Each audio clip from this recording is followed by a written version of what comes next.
Well, hello there. Welcome to another episode of Chasing Labels. I'm your host, Stephen Billings. With me, as always, is your other host, Andrew freaking Cabral. What's up? What's up, man? I was just about to do a big old stretch, thinking I had a few seconds before I was back on camera, but I didn't Hey, do you it. can stretch now. You ever do one of those, Tim Robbins in the Rain stretches from Shawshank? That stretch, I feel like that's for really, specific moments. Like I got you. crawl through a I river feel like it's the best stretch though, because when you're you like, crawl through a river of shit, or when you're like maybe you well, you finally feel got. like you have. You Or feel it's like like you have. vacation, maybe something more relatable. Like you're finally on vacation after working for months and months. You finally get to that vacation. I come out and I'm like, yes, I There it the is. fresh air. There Yes. it is. You know what I But mean?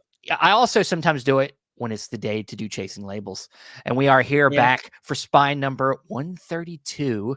And I want to, I try to remember to say this stuff at the top. Hey, this isn't live on YouTube, but you can also get the audio form the next day after if you don't have time to come to us live. So please go to all your favorite audio listening podcast Right. things, Or if you and we'll just be want to there. like play the YouTube and just listen to it, I guess that works just as I well. mean, that probably runs the battery on your phone a lot It does. It harsher, does. I do that a lot with things, so obviously my I'm constantly charging my phone, like, at Yeah. least a couple of times a day. Yeah, that's a lot of phone usage. Do you get the phone usage updates, weekly from your phone? I do. Did to make us feel bad? Yeah, Yes. yeah, yeah, They do. It usually happens on Sunday mornings, and yeah. Steven, do you have a number in mind? Because 'Cause I've got a number that's I a little don't look high. at them. I don't look at them anymore. Okay, good idea, good idea. It's Mine yeah, is, like mine hovers between, like, 14 and 15 hours a day. That may that's be a a problem. lot, dude. That That's may be literally a like problem. most of the time you're awake. It really is. Um, yeah, that could be an issue, That's a problem. but, I Um, mean, I gotta know about movies, so come on well, now. when do you watch the movies if you're on your phone looking at your Well, screen? I guess the brief time that I'm not on my phone, I don't know if I don't know if it runs if your phone's just on or if it Yeah, counts as, like, you're in an app or you're watching gotcha. something, listening I to something. I I don't don't know how it works. I All don't I know know how it is my works. numbers are really, really high all Yeah, the time. that's not good. But you could just work on that. Work on that for that's New Thank Year's you, thank you. resolution.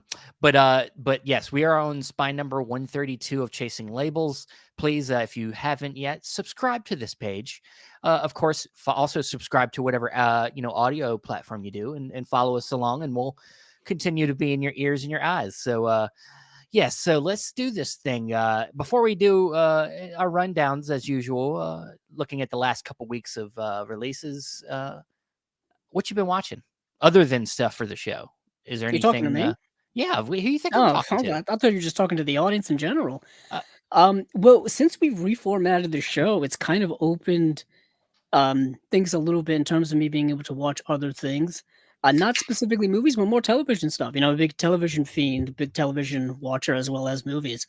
So yeah. I've been catching up on a few things. I started watching that show on the Apple TV Plus called For Oh, All Mankind, which I yes. think Yeah. was one of their like earliest shows, one of That's the pretty. like flagship It's shows. already got like 4 or 5 Yeah, seasons. it's got 4 seasons. I think the 4th season just wrapped up, and I've just been catching up on it, and been catching up on Apple shows in general because that streaming form I know we talk about physical media here, but that streaming service, they put a lot of money Oh yeah, into that and into their shows. Their production values are really, really high. I guess Apple yeah. has that type of money, Oh, they but I've do. been Yeah, watching that, and it's a fascinating series where it combines a lot of things that I like, yeah, space, science fiction, and, like, history and alternate history.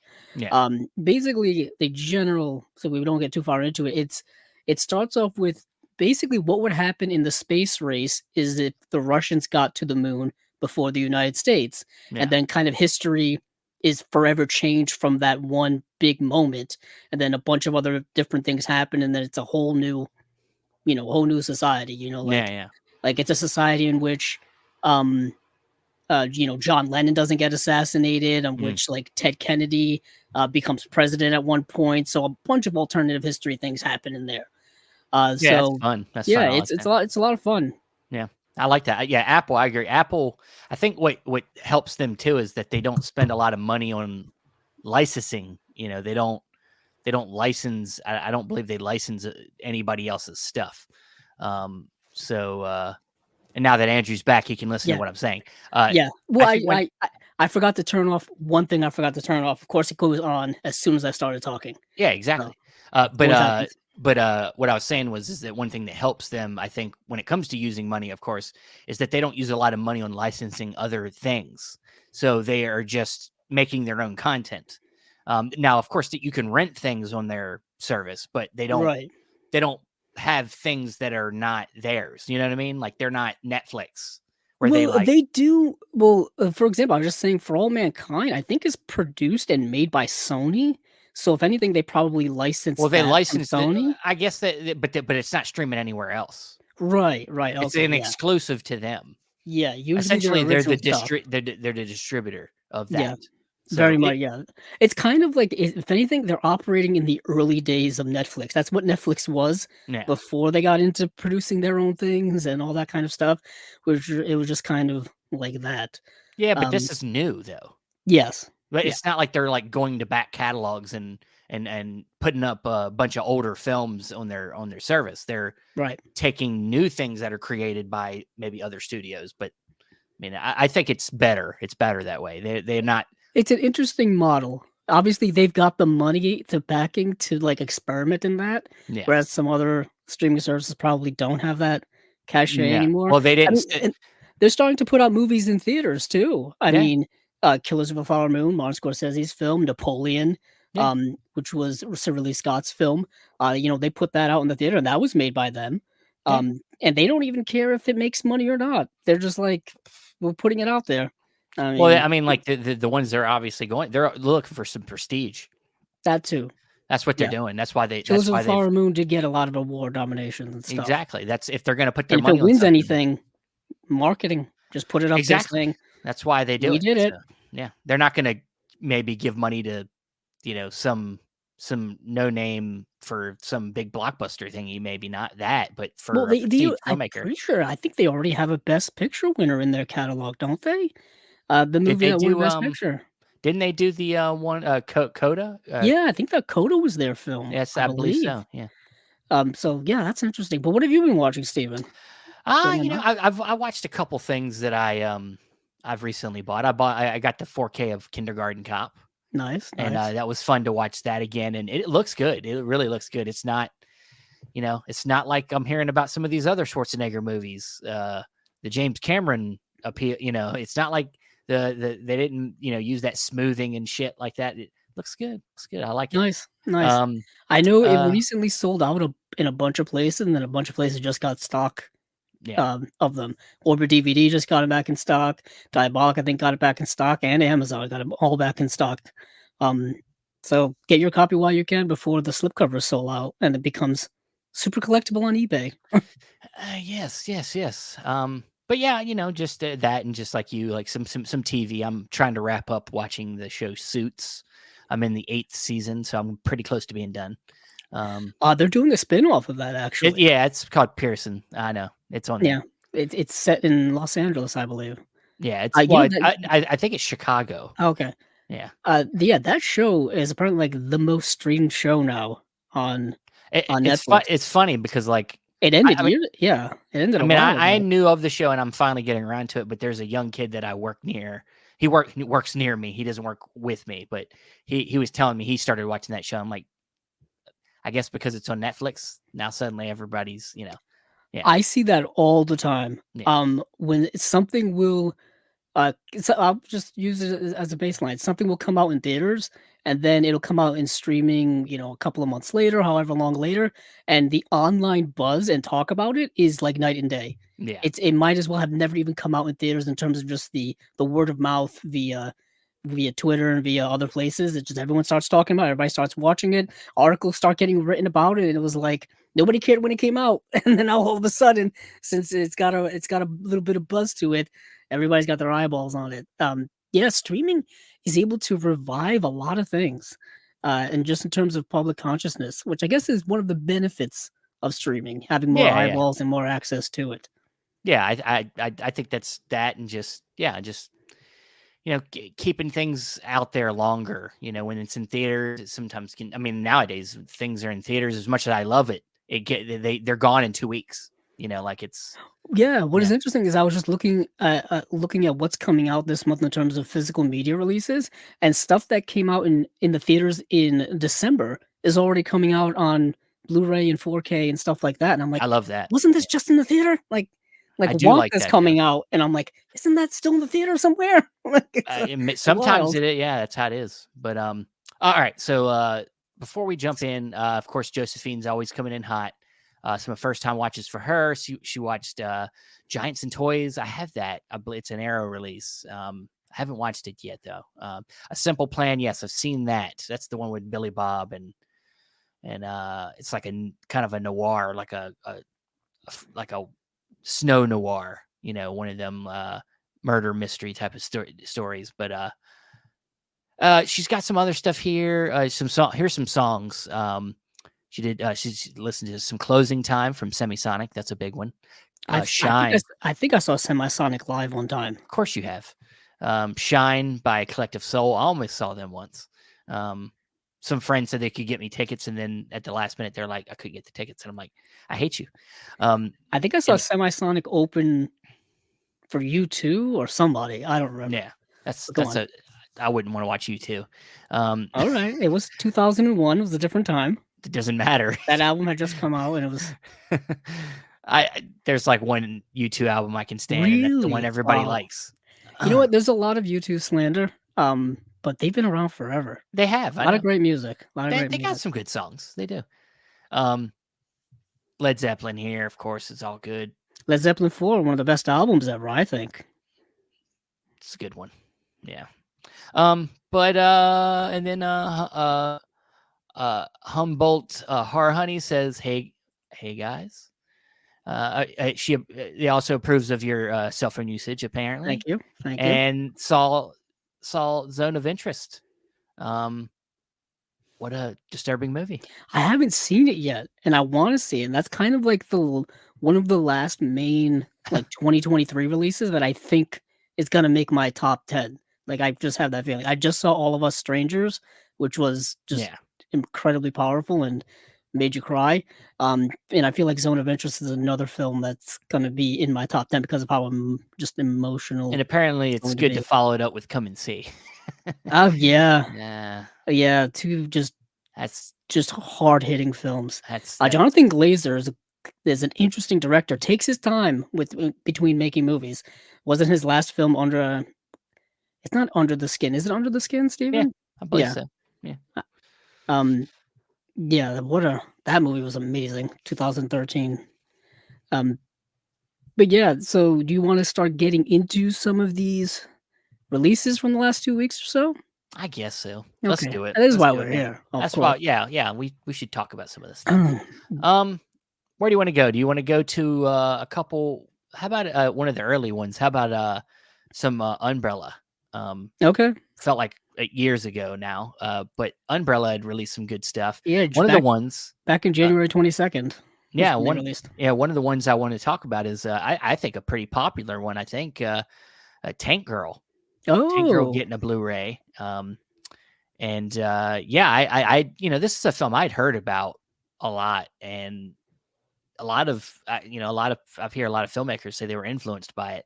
And after finally watching it, because I had not seen it, I can see how it is very Tank Girl itself feels like it's influenced by Mad Max and some other things like that. But it's got a really interesting vibe to it, and it goes a little bit off the rails. I feel like in the second half, it gets a little weird.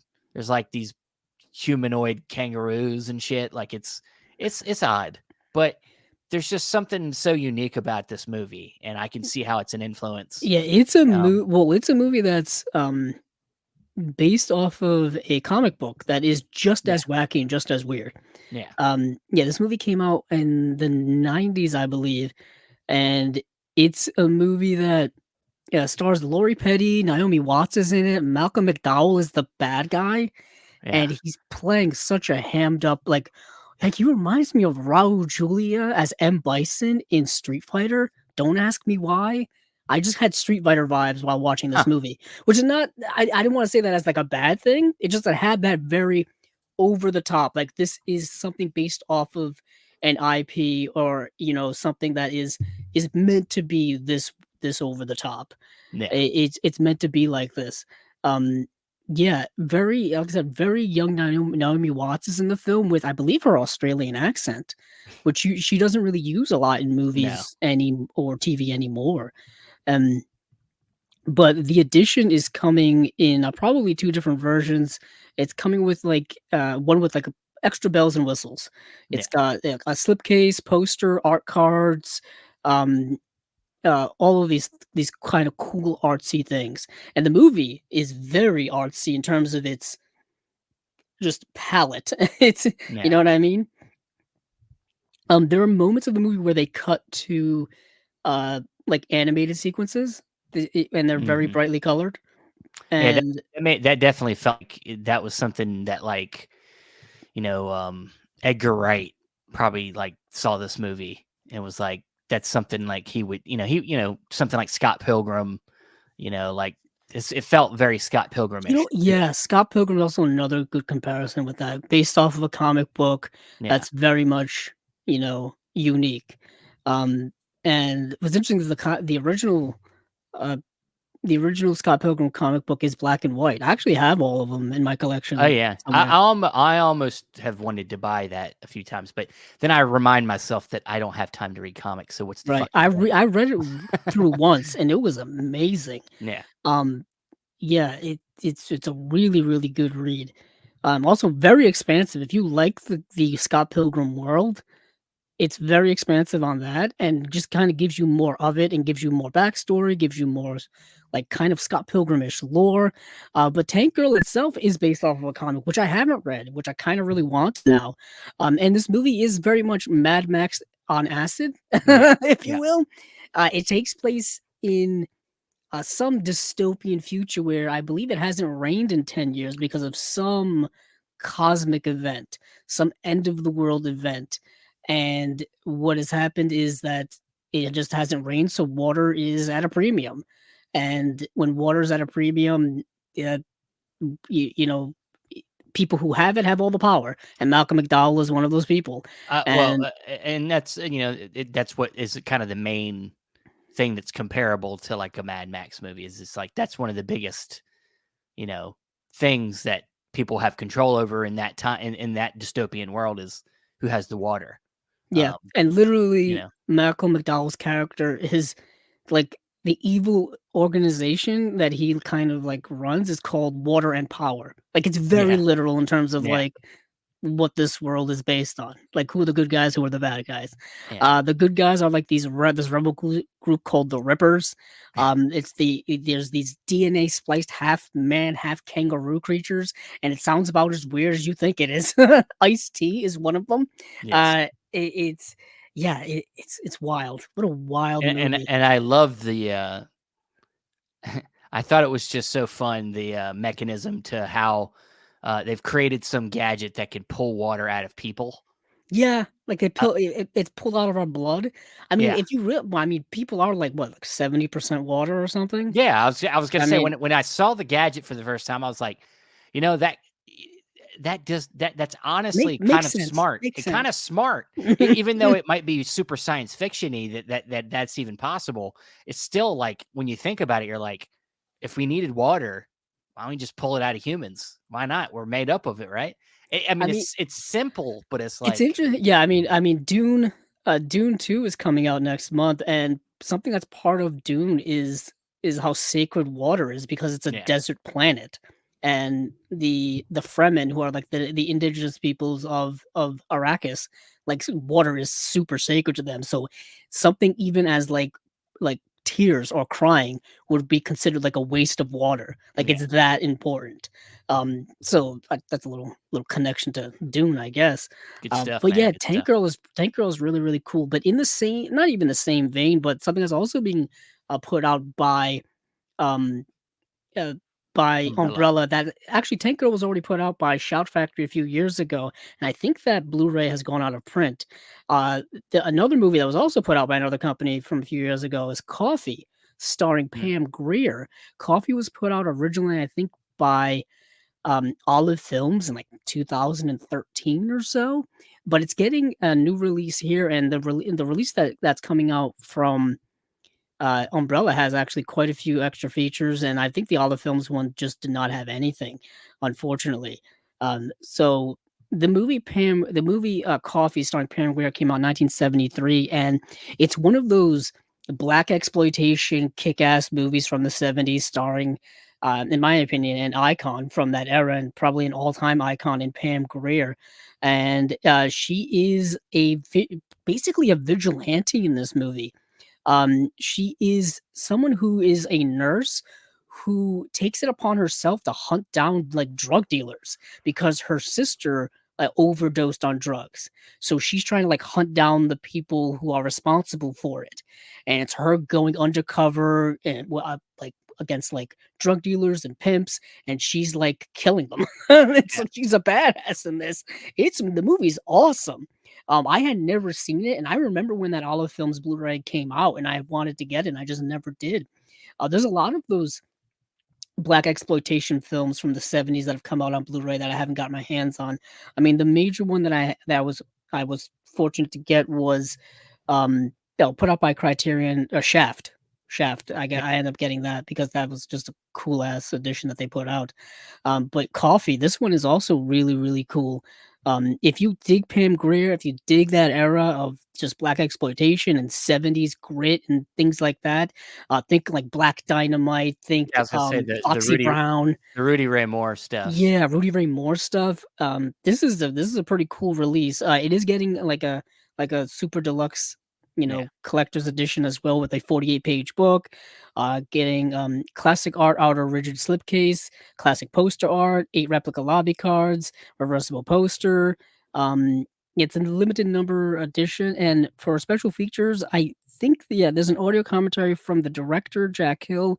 And there's an interview with Pam Grier. It's called "The Baddest Chick in Town." Interview with Pam Grier on Coffee, and its follow-up, Foxy Brown. Very cool. And there's even an hour-long documentary on here, that's called "Badass Cinema." Awesome.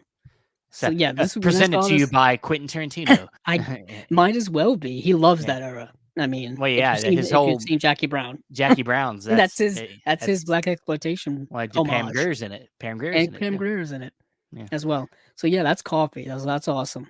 What do you want to move to next, Steven? I'd love a pot of coffee right now. Damn middle of that. But all right, so I mean, how about we go over to, I don't know where you want to go. I'm the one that brought up Umbrella. Oh, did you? Yeah, I'm the one. How about you tell me where to go? Let's go to Shout Studios, because there's just a couple here that I want to go over. So Shout did have their what is it? April releases. Yes, they're April releases. And there's a few here that are getting some upgrades, and there's a few here that are getting some releases for the first time, but I wanted to focus on just a couple here. One is the movie Rolling Thunder is getting a 4K UHD release. And I think they had put out the Blu-ray a couple of years ago, and Rolling Thunder is a movie starring William Devane. William Devane is such like an underrated 70s actor. They were trying to make him like a much bigger star than I think he ever became. But yeah, this movie stars John Flynn, and the reason why I want to watch it for so long is because it is written or co-written by Paul Schrader. So William Devane plays Major Charles Rain, who comes back from war and is given a hero's welcome. He's a prisoner of war in, I believe, Vietnam for a number of years, and they welcome him home with like, a whole parade and everything. But what ends up happening is people end up like they break into his house to steal these like silver coins that he was given at this ceremony, because they're worth so much. But these people not only steal these silver coins, but they also murder his son and his wife. And they think they murder him too, but they don't quite finish the job, Steven. So of course, he's got to get his revenge. Big mistake. Basically, he goes on this Liam Neeson, Death Wish type of revenge tour, where he's hunting these people down in like small Mexican towns on the border, and he's got to get his revenge. And yeah, it's a dark, like gritty 70s film that's like I said, in the vein of the Death Wish, in the vein of something like that. And yeah, Tommy Lee Jones is in the film as well. He's one of the guys who comes back with him from Vietnam, who was also a POW. Um, yeah, it's a I dug it. I thought it was really, It's really solid. Yeah, yeah. I mean, I have the solid. Blu. I have the Blu-ray. Oh, cool. Um, So you know what I'm talking about. yeah, it's good stuff. Yeah, it's like you said, it's on the level of Death Wish. It's got that it's got that kind of pulpiness to it of that time, and yeah, it's a good watch. It's a good watch. But I do have another one here that's also a connection to yes, Paul Schrader, a direct connection, and well, that yeah, is his 1997 film Affliction, which was written and directed by him. There's been a lot of Paul Schrader that's come out over the last several years. You've got Blue Collar, which has gotten a release from both Indicator as well as Kino. You've got, of course, Mishima Life in Four Chapters, which I think got a Blu-ray release, and no, did it get a 4K release from Criterion? I don't Not think sure it's yet. come out for in 4K yet. No, but it did get a DVD to Blu-ray upgrade a few years ago. Yeah, But you've also gotten the movie he did with George C. Scott, which I've seen and now completely blanking on. Hardcore. yeah. Hardcore did get a release from Indicator, got a release from Kino. That's a yeah, we're talking about dark film. Dark film. But this film is also dark. Yeah, Paul Schrader loves writing these deeply complex, like internally destructive, turmoil filled men characters. Yeah. He did write Taxi Driver, so he's kind of playing off of Taxi Driver a lot in a lot of his Just movies, won't even let up it till go. now. He won't Yeah, let it go. even up till now, his characters are like that in his recent films. Master Gardener, Yeah. which was his most recent film with Joel Edgerton, is something similar to that. But this film is so here's the premise: an irresolute and deeply troubled small town cop becomes obsessed with investigating a suspicious hunting death. That's kind of the premise of the movie, but it's more about Nick Nolte's character's kind of struggle with himself and struggle specifically with the relationship within his family. He's got a very tumultuous family. His father in the film is portrayed amazingly by the great James Coburn. I mean, and I Mm. believe one of his last roles, maybe his last role, I believe he was nominated for an Oscar for the film. Just the most crotchety and cranky, cantankerous old man characters you'll ever see in a movie is James More Coburn. than Nick Nolte? He's like, well, he plays Nick Nolte's father, so it's like Nick Nolte's that type of character, but Nick like Nolte dialed versus up Nick to 11. Nolte. Yeah, God. it really is. Perfect casting, really. Jeez. And the movie is just really well acted, really good. I've always been a big fan of it. What I'm so excited about this release is it's finally getting a Blu-ray release. It's been just stuck in DVD level land for the last forever. I've always saw the DVD in stores, and I'm like, I want this movie, but I know as soon as I get it, there's gonna be a Blu-ray release, and finally, somebody's putting it out. It's coming out in April, and I really can't wait to get it. Um, it's just gonna be yeah, a nice, addition to my collection. I'm so excited about it. And then the last thing here is not quite on the slate yet, but it's more rumor that it's supposed to come out in April. At least I thought it was going to come out in April, and that is the 4K UHD upgrade of Robert Rodriguez's The Faculty, which Yes. I want this now. I Like, give want it to it. me now, Yeah. please. I have it Um, on a fucking damn triple feature fucking DVD over here, guys. really, Yeah, it, I have it on some stupid it must be like a Miramax triple feature. yeah, It's yeah. gotta be It's a one of them Miramax triple stupid ones feature. sharing like Or with Dimension. Yeah, because I think Dimension was like the horror. the horror wing of Miramax at one point. Anywho, that's a Yeah. whole different story for a Well, different it's time. sharing disk space with other fucking movies Yeah, now, which aren't it they? shouldn't. It Yeah. shouldn't. So Yeah. the Blu-ray originally came out in 2013, and it's been re-released a couple of times. And it was put out by Echo Bridge, which for those of you long-time collectors know that Echo Bridge was just a really bad company that got a bunch of Miramax stuff back in the day and just put them out on Blu-ray in not great condition. Not great condition. I've had it in my collection forever, so this would be an amazing upgrade in every way. And I think it's about time. I mean, the movie came out like this would be last year would have been the 25th anniversary of when the movie came out. So they missed the boat by about a year, but I don't care. Just give me the 4K UHD release. Fucking Um, get it out, man. It's good. just get it out. I don't even remember if it had anything in the way of special features. No, it had nothing. Yeah, Echo Bridge was kind of the Mill Creek of its time, but maybe even like on that level. And if you know what Mill Creek is, you know what I mean. But even then, Mill Creek at least was better than them, in my opinion. At least they're still around. Echo Bridge is long gone, Yeah. long gone. But that's it for me for Scream Factory. Well, Steven, you hey, got no, anything I else was to gonna add? say the faculty. What's so great about that movie is it's got a Dawson's Creek connection. K- Um, um, Kevin Williamson, man, he's a yes. writer. He's a writer, man. For some reason, I thought Katie Holmes was in the movie, but it's not. She's not. No, no, No, no. talk about a It's cast. I Talk mean, about a dude, the cast. cast is amazing. With like Jordana Brewster, Josh Hartnett, Selma Hayek.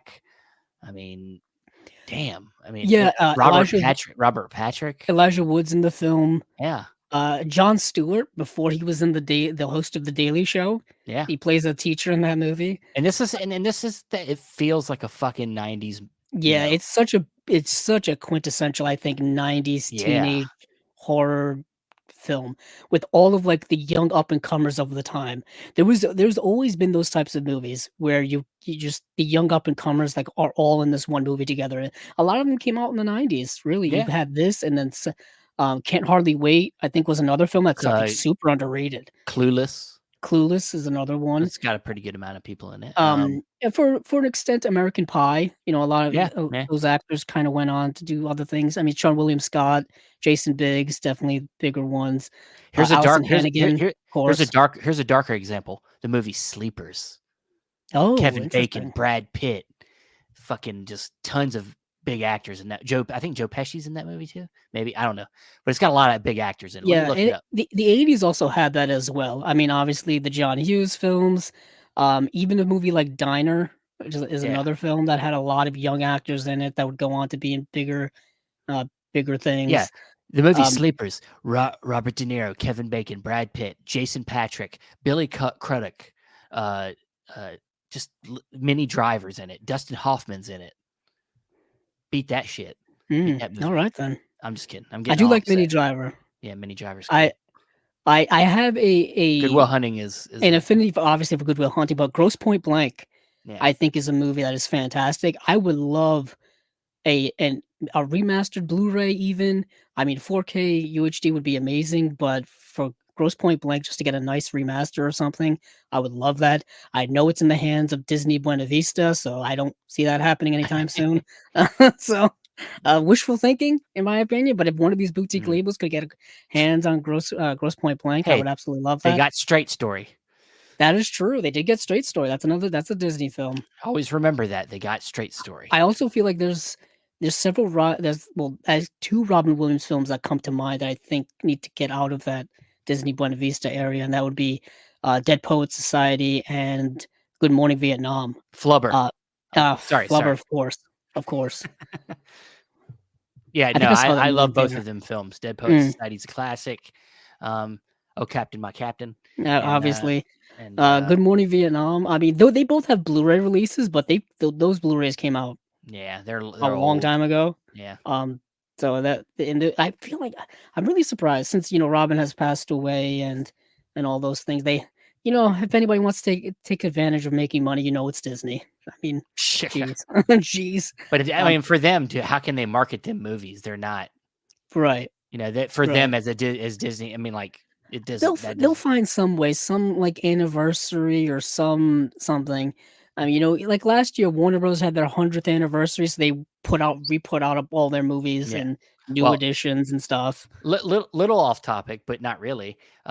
Robin Williams' daughter's got a new movie coming out this week.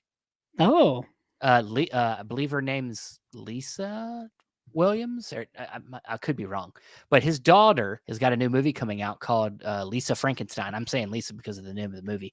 Lisa ah, Frankenstein is the movie, and it's Robin Williams' daughter, her directorial debut. oh yeah, Zelda Williams. Yeah, Zelda Yeah, Williams. it's written by Diablo Cody. Yeah, there you I go. know a lot of people don't like Diablo Cody, and I always thought Did she was Juno, right? yeah, she did Juno, Jennifer's Body. Yeah. Um, what was that other film that she did? I have to look it up now. Well, but Yeah, yeah, Young Adult, and That's Tully pretty were the good. other two films. I like young adult. Jason Reitman, I believe. Yes, Yeah. and I think Tully was also Jason Reitman as well. Okay. Hmm. Yeah. Looks actually, but yeah, Zelda Williams. Um, Did you yeah, see the Zelda trailer? Williams. Did you watch the trailer for that? It looks I did pretty not. fun. I didn't know about Dude, it. it looks like a 90s Maybe I throwback. did. Looks I like a don't know. I watch 90s so much throwback. stuff. Like sometimes I'll just be scrolling and just watch something, move on to the next thing, watch something like a robot sometimes. That's what the phone does to you, buddy. You Yeah, got that's to what put it it down. does. You got That's to what put it that does. phone down, man. Yeah, But yeah, Faculty, great cast. awesome. Robert Rodriguez. It's one of his underrated, not underrated, but it's the one that people forget he did. It's like people remember he did Spy Kids before he did Faculty. Yeah, when it comes to Robert Rodriguez, everybody his '90s work, I think people just say like Desperado. Desperado. Even though Yeah. he did like El Mariachi, there's this movie called Road Racers that no one talks about, I and I don't even feel know that and one. I own the movie Road Racers. It's got a Yeah. Blu-ray release, Yeah. and it was a movie he did for Showtime with Salma Hayek, and it was the first time he worked with Salma Hayek, and it may have been her first like English language movie. Like Yeah. it was, I think, it came out like '94 or something like that. And yeah, it's called Road Racers. People look it up if you haven't. Hey, and there was a third movie in that Desperado series, Once Upon a Time in Mexico. Remember that? Yeah, Johnny yeah, Depp's in it. 2001 that came out. That Yeah, movie is Johnny pretty Depp's awesome. in it. Yeah. Have you seen the movie? I remember when it came out, it's I awesome. owned the movie for a while, and I think I tossed it because I was like, I don't need this. Oh, Steven. I Stabbed me right in the heart, I guess. sorry. It's I good. might It's very good, very good. I like it fine. I mean, it's just not as good as Desperado. But all right, well, let's move on. Let's move on. Let's see. How about we talk about some Vinegar Syndrome? Is that You want to go there already? I mean, does it matter? No, I guess not. So Vinegar Syndrome had their usual a first day of the year Yeah. just drop of titles, just completely dumping it right on our heads. And we have some interesting things to talk about. We got I think there were like 16 partner label titles and at least what, 5 Well, we're or 6. talking about 16 partner label titles, but we're going to talk about some of them. Yeah, we're going to talk about some, but they also do their proper release, and they did Yeah. a release of 6, but there's only about 2 of these that I really want to focus on. Yes. One is a 4K UHD release of Phase 4, the film, the only feature film to be directed by Saul Bass. Yes. The great Saul Bass. The guy that did the credits. Yeah, he did the credits on a bunch of movies. Films. Yeah. A couple of Hitchcock films and a bunch of other classic films, but Saul Bass mostly known for that. He did direct a few short films in his career, but his only feature film was this movie called Phase 4. Steven, have you seen it? Yes, yeah, I've seen it. Love this movie. Really? It's really awesome. I mean, is it a 5-star movie? No, but it's a cool movie. And what I love is it's taken so seriously. That's what I love about it. It's if you go on Letterboxd, there are a lot of fans of this movie. Yeah, it's like watching. I'm not saying it's this surreal, but it's like Solaris. It's that hard sci-fi. Like it takes it super seriously. But if you don't know what this movie's about, some anomaly, the planets line up. It causes some effect to planet Earth. Nobody really knows what it is. And then, there's a narration through a lot of this beginning of this film. And it kind of takes you to what changed. Nobody knew what happened. And then it's like the smallest creatures. And then it's fucking ants. Like apparently this planet aligning thing that caused this effect on the Earth. It only affected the ants, and now the ants are like more intelligent, Yeah, and they're they're like, communicating with one another, they're intelligent, they're doing things, and with that premise, you think this is going to be like a schlocky sci-fi, yeah, like a throwback to maybe an atomic age sci-fi, creature feature type of movie like Them, yeah, something like that with giant ants roaming around, and it's not. no, This is like THX 1138 of terms of like serious sci-fi, yeah, like futuristic type stuff. And it takes it as serious as a medical emergency. It takes it yeah, dead yeah. serious, and if anything, it's ahead of its time. I think in doing that. Um, Solaris. I know Solaris, what a movie. I still need to watch the Steven Soderbergh version of that. Um, but I've That's the seen the first. That's the first Tarkovsky. one. That's the first one I saw. Was that one? Really? George I Clooney. have Yeah. that's a movie that needs a Blu-ray release, mind you. I have the DVD. I bought it, at a used DVD store many years ago. It's just sitting there in my never-ending Soderbergh section. Um, but this movie is, just like you said, Steven, like super serious, takes it straight up, and it's about these two scientists that are kind of performing these experiments in the desert, like communicating with them, trying to figure out the communication, experimenting to see what's going on with these ants.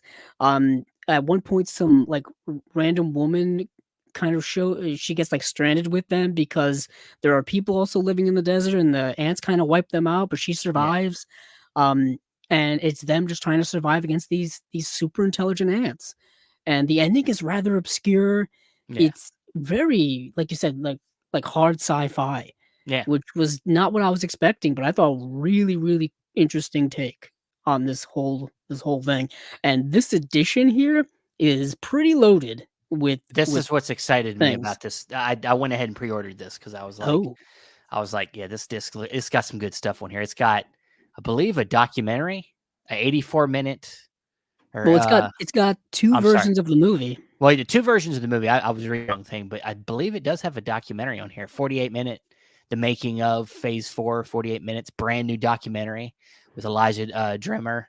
Yes, a brand new Yeah, documentary by Elijah Drenner featuring interviews with Jeffrey Bass, co-star Michael Murphy, screenwriter Mayo Simon, archivist uh, Sean Savage, that's an alliteration, design historian Saul Bass, biographer Pat Kirkham. But yeah, two cuts of the movie, 84-minute theatrical version, is available on both the UHD and Blu-ray disc, and then 89-minute preview version with multiple soundtrack options is included on a Blu-ray disc. Now, this is a 3-disc edition as well, which is pretty cool. Now, this did come out once upon a time, many, many moons ago. This came out. I think this may have been by many moons ago. I mean 2015. Olive Films put this out. And I believe that disc didn't have anything. So this is going to be a massive yeah. upgrade in picture and sound Oh and yeah, special features. yeah. Um, Montag 451 says Phase 4 is 1975 super goodness, almost minimalist at times, a fave of mine. I have to say I agree. It is minimalist, and it's really fun. I used to when I was growing up. I used to watch a lot of films like this, and there was one, and I can't. It's one of, how like sometimes you think about a movie you saw when you were a kid, but you can't quite think of what it was. You just keep remembering like certain scenes and images. You're like, what was that? Has that ever happened to you?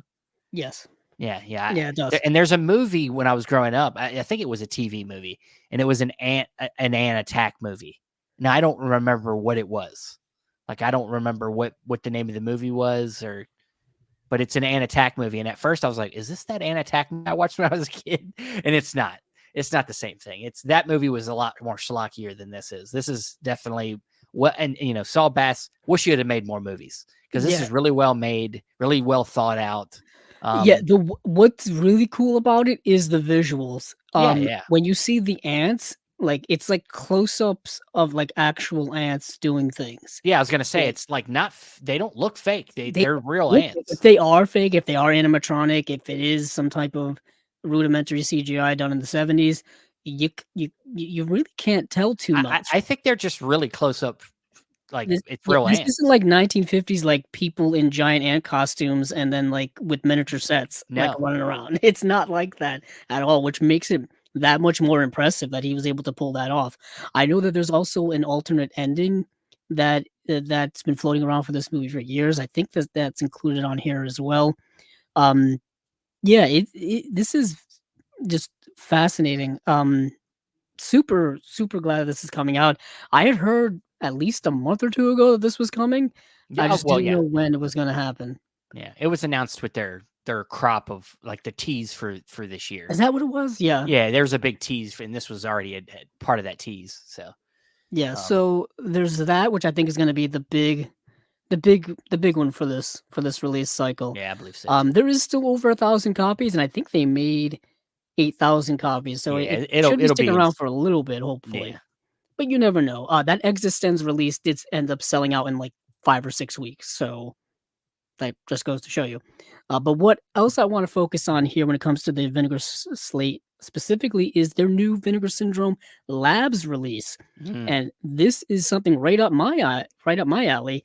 It is a western. A 5-card stud is the name of the movie. It is a movie directed by Henry Hathaway, and it is a movie that, like I said, is a western, and it is um yeah, it's good. I think it's a solid western. It stars Dean Martin and Robert Mitchum, Inger Stevens, Roddy McDowall, Yaphet Kotto is in the film as well.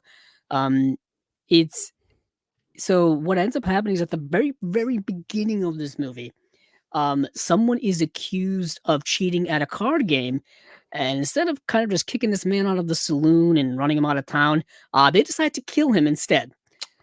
So mm. but what ends up happening is that as this movie goes along, everyone that was at that poker game or involved in that lynching essentially, starts dying one by one.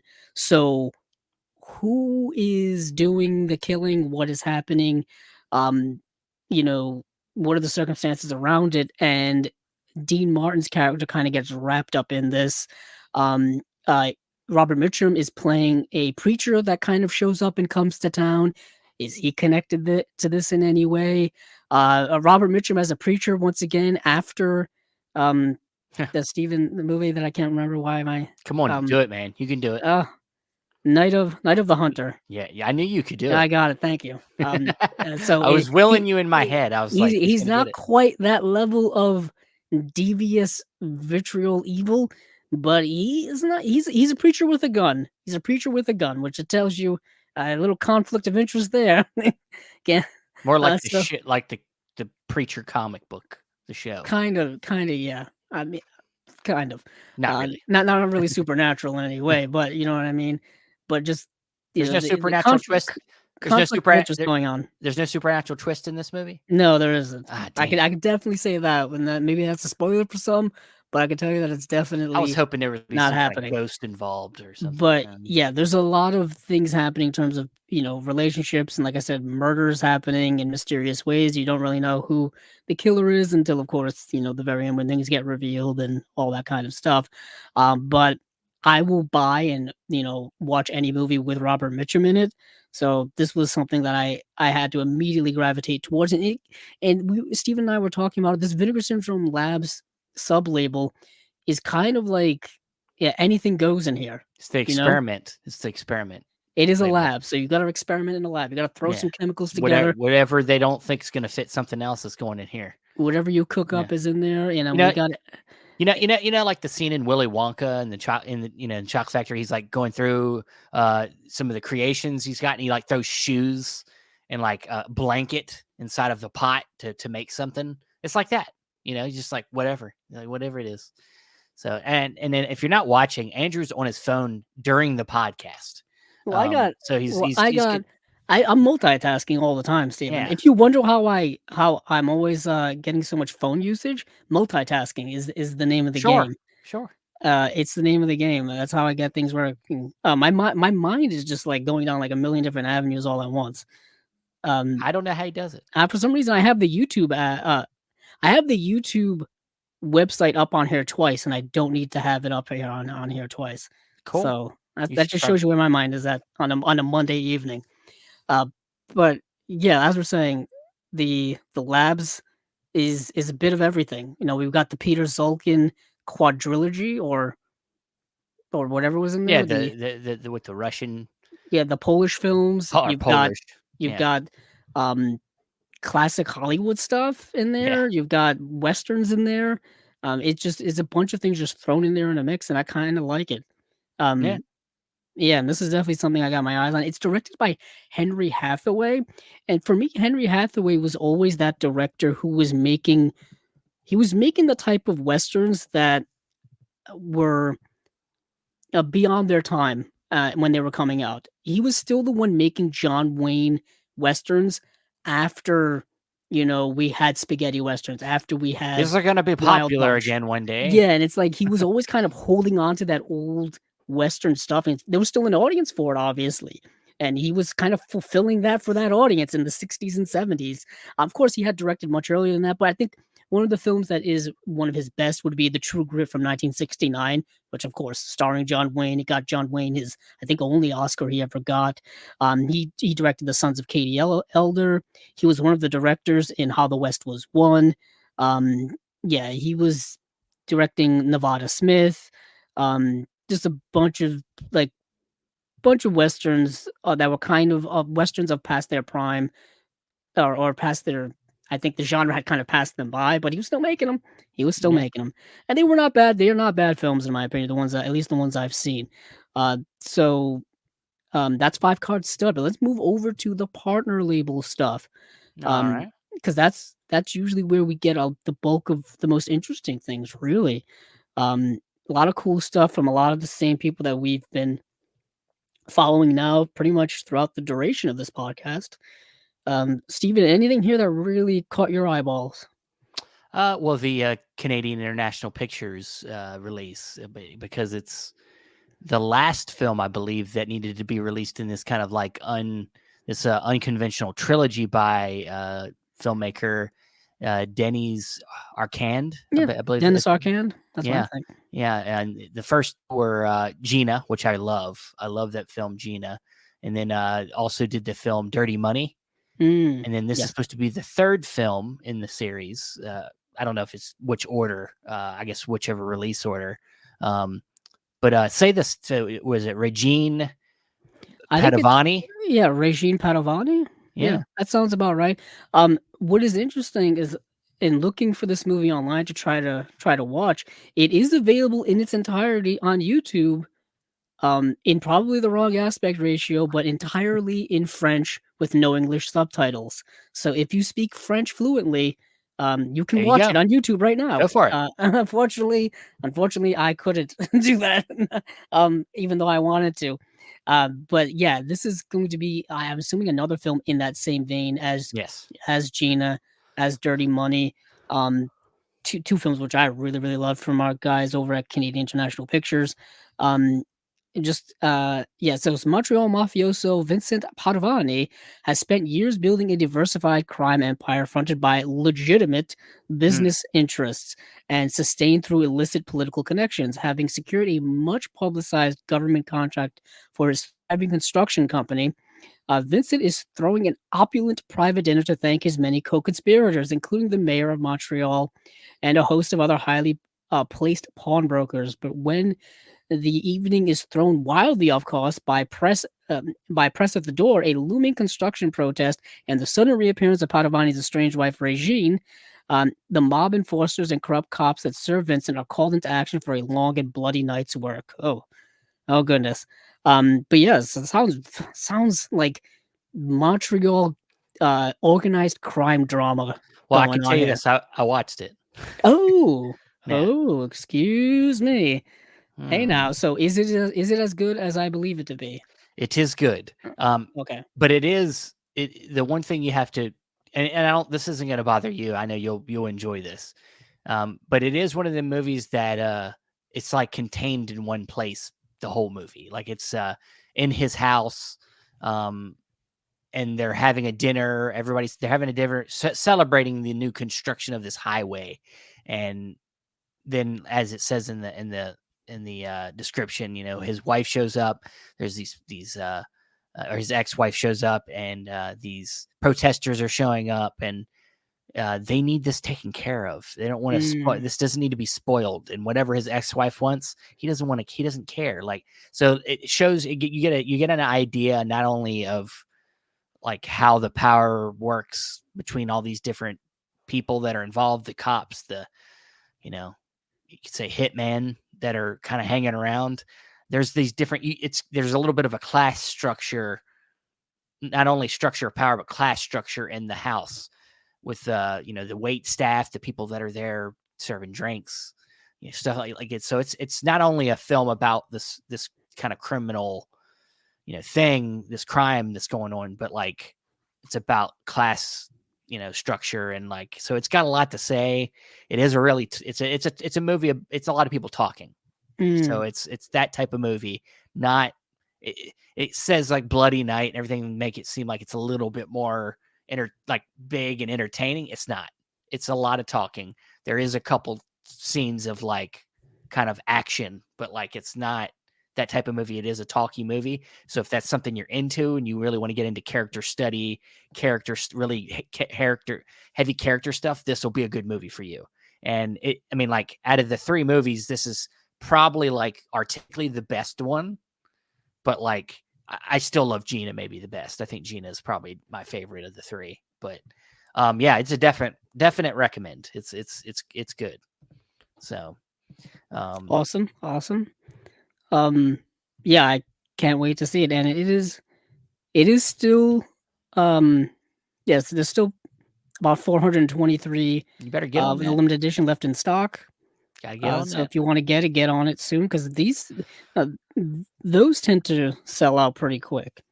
Yeah, I think all three of the films in the series are still got the limited editions, but they're pretty I low. think Gina's been long sold out. Is Gina sold out? Yeah. Okay. Let me Well, I know go take a Dirty look Money right isn't, because I just bought now. it recently. Okay. Let's see.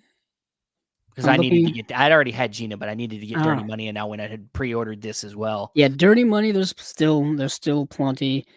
Gina is down to.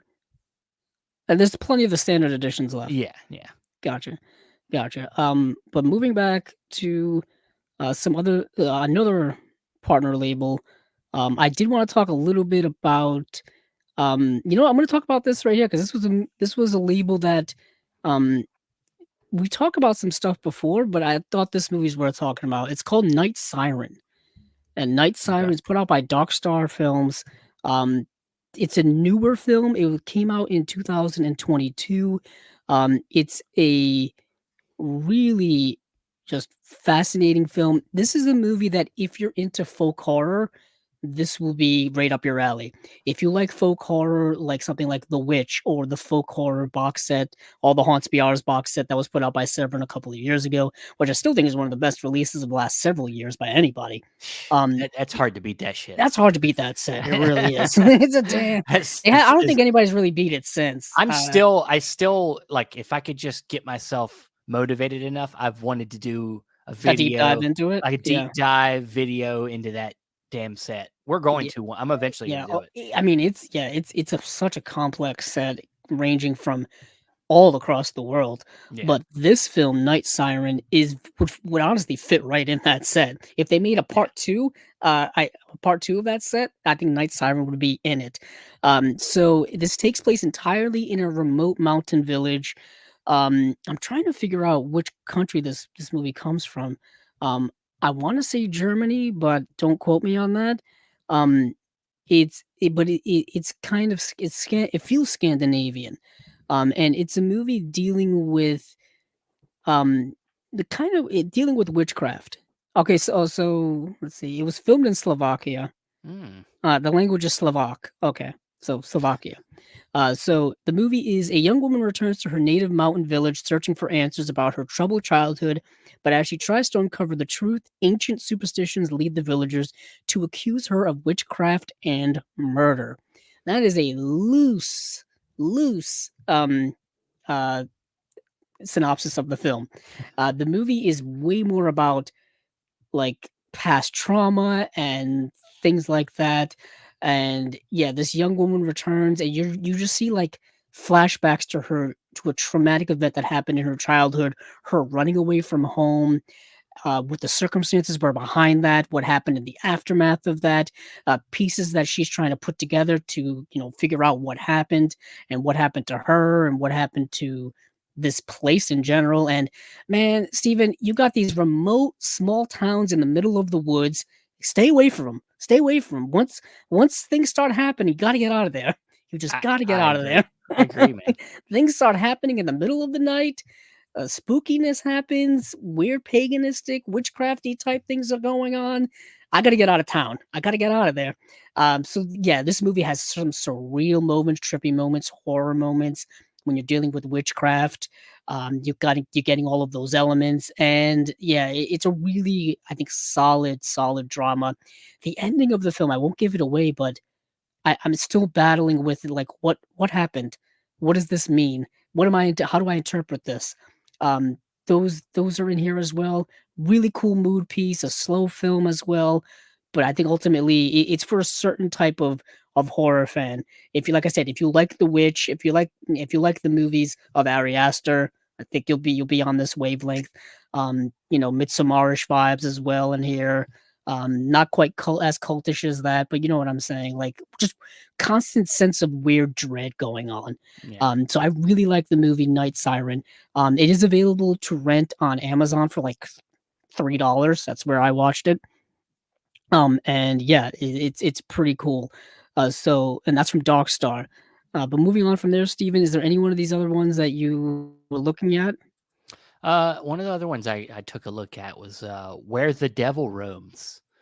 That's a new film, came out this year actually, making its way, or last year, sorry, last year it came out, and it's a film about traces a family of murderous sideshow performers as they travel around the world on dying carnival circuit.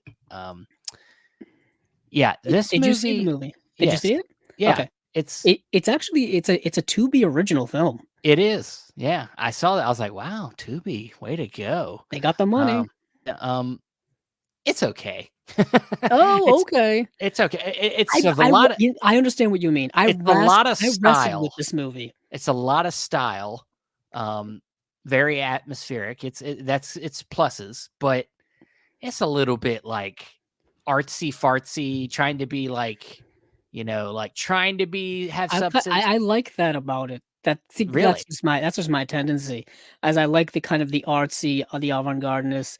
It to me, it felt like I was watching an R-rated, art house version of American Horror Story at times. You know No, what I I mean? see what you're saying. Yeah, Yeah.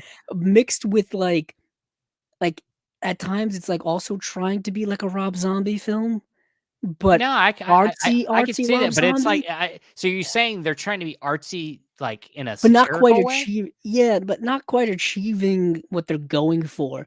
But I kind of appreciated the attempt at what they were going for, Okay. and you know what I mean? And I just felt like I just wish that there was more there to the movie. Well, that's what I'm I trying feel to say. like there's That's a what I'm lot trying to more say. style over substance, and I Well, feel like that's there what could have been more. you're saying exactly my opinion, but you Ah, like it more than me, apparently. yeah. Like, for me, the movie was like I mean, if you wanna put it in letterbox terms, it was teetering between a 3 and 3.5, you know what I mean? It was like some parts of it, I'm like, "Oh, wow, that's really, really good." Then other parts, I'm like, "Oh, this is kinda where we're going. This is just Yeah. kind of basic." So it just kind of stays in that middle ground for me. Um, it also reminded me of that remember that Tom Hardy show, Taboo? Yeah. Yeah. It reminded me of that as well, just the palette of it all. It's super muted palette. It takes place in, I believe, like, not in the 1930s because it's supposed to be during the Depression era. So you've got all of that garb of that time, the clothing, the style, the technology of that time. A little I thought it was gonna be more supernatural in it, and there is a supernatural vibe, but they don't lean into it, enough until later on in the film, which I think was the most interesting parts. Alright. Yeah, Yeah. yeah, yeah. It's I like the title though, "Where the Devil Roams." It's Yeah, I pretty like the cool. title too. Pretty That's cool why I ass title. watched it. I watched it because of the title. Nice, nice. And I believe it's directed by Zelda Adams, John Adams, and Toby Poser. And I think they do. they do these types of movies. Like Yeah, I'm pretty sure they that all they're all people doing on horror movies. Letterboxd were like were felt like they were aware of their work. Yeah. To me, this was the first time I had seen it. So moving on Yeah. from there, I do want to talk about. I'll talk about this. Totally Wired, 3 films by Nathan Silver. Just because this is a unique three film set. I was able to watch 2 out of 3 of these films. So the 3 films in this set are Exit Alina, Soft in the Head, Stinking Heaven. I was able to watch Exit Alina and Stinking Heaven because they were both available on Canopy. They both streaming on Canopy, while the second film was not, and the second film wasn't really streaming anywhere, actually, unfortunately. So I did a quick research on who Nathan Silver was and what his work, entailed. And apparently, between like 2012 and 2019, he put out a movie like consecutive years.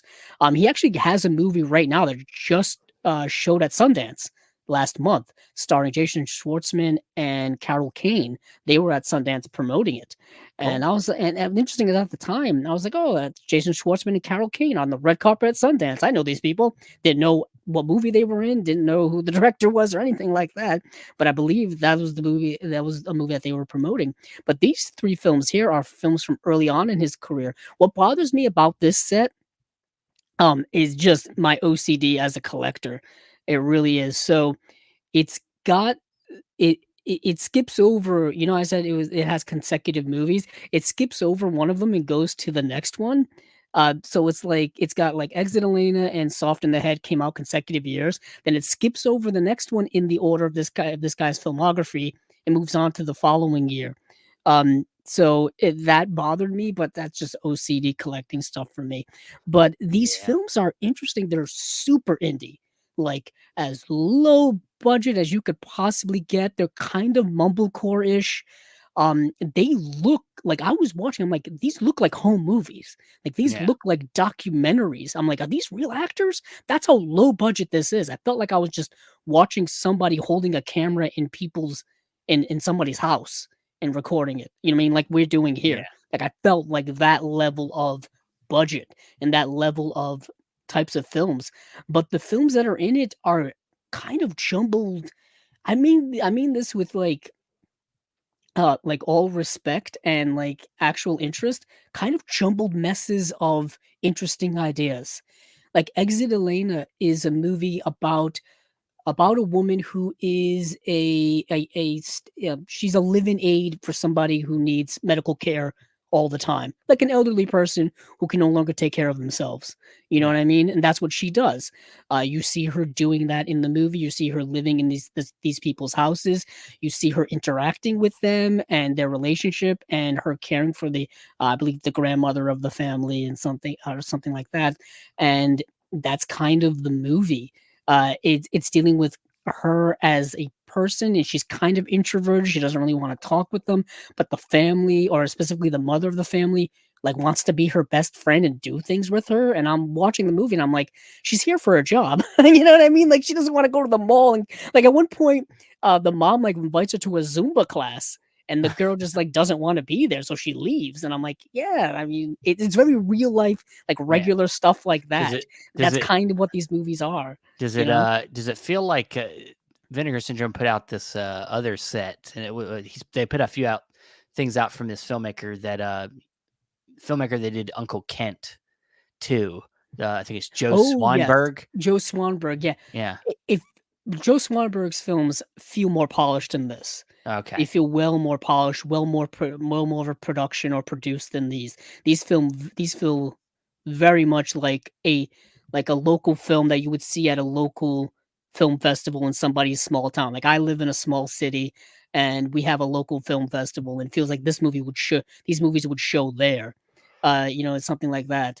And the other movie I got to see, Stinking Heaven, was a movie about all of these addicts living in this kind of sober house, in this weird like kind of sober commune of people that they were addicts that are trying to get their lives together, and they're just they're living in somebody's house. Like, this doesn't seem like it's sponsored by any type of clinic or any type of church or any type of religious or official organization in general. It feels like just somebody set up a a house for people to come live at if they needed to try to get sober.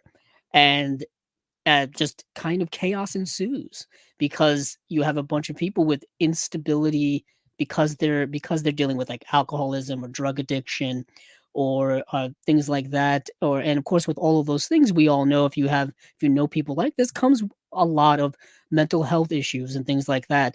And there's nothing in this place that is there to deal with any of this, so it's rather chaotic.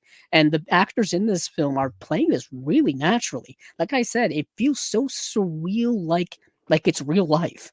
Like it's really just and like out there and just not formed in any way. So these films are rather unique and they're super short too. Like I think each of these movies is like 70 minutes or around that length long. So they're not very long films, but they feel very rudimentary and very stripped down to bare nothing. So I found that fascinating, absolutely fascinating. So that's why I wanted to talk about them. Um, other people probably know these films a lot more than I do. So this was kind of a crash course in all those things. But Steven, anything else here that looked interesting to you? Uh, I I didn't really get a chance to look at anything else.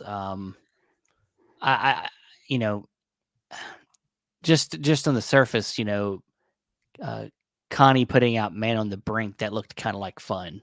Mm, Um, they just do because put out good stuff. yeah, they do, and looks like a fun kind of action film. So I would like to look into that one more. Yeah, I do want to shout out, of course, Death Crocodile putting out another animated film in Bubble Yeah, Bath, yeah, which is just a cool. Just it just looks really cool. yeah. It looks like an animated film. Um, it's a Hungarian animated film, and this has very much been their thing lately. Is putting out these super unique, like Eastern European um, animated films from like the 70s and 80s that neither of us have ever heard of, and I'm pretty sure not many people have heard of it. But Def Crocodile puts out really great stuff. Of course, we are our friend over at VHS Hitfest putting out a movie called Blind Faith. Have you seen the cover for that, Stephen? Yeah, The yeah, cover is wild. It's looks like yeah, it's like someone getting choked from behind and tortured, but it looks like he's on fire as well. I don't know. It's wild. Then the back, yeah, this movie looks just like pure VHS shot on video. looks like a Nothing pure craziness. VHS shit fest. Yeah, it really does. Um, I did hear a lot of great things about this documentary called Carpet Cowboys that's put out by Memory, which I think is a And company that's relatively brand that's new. believe that's a new label. Yeah, Yeah, I think it's a new label. And what's so interesting about this, so I'm just gonna read the synopsis and then we can move on. But in Dalton, Georgia, the carpet capital of the world, we find the unsung creators behind the psychedelic carpets lining casinos, offices, and hotel hallways. These visionaries are shaping the ground beneath our feet. Apparently, in this small town in like northern Georgia, they make like 85% of like the world's carpets or something like that. It's something absurd. And it's a movie that's I've also heard is more so about the American dream than it is about, the carpet industry. You know what I mean? It's more of a vehicle for telling a meaningful thematic story than it is about telling us how carpets are made, which I think are the best documentaries, are the ones that you think are about something, but they're really about something well, I else. mean, I hope it'd be hard for me to believe that they were like, shit, movie about carpets? Fuck yeah. Yeah, it's like a lot of carpet And then enthusiasts they out start there. watching it and it's about like human emotion, the human condition. They're like, man, this is some boring shit. I was trying to watch some carpet stuff. Like it would surprise me. So Yeah, it would I don't know. surprise me as well.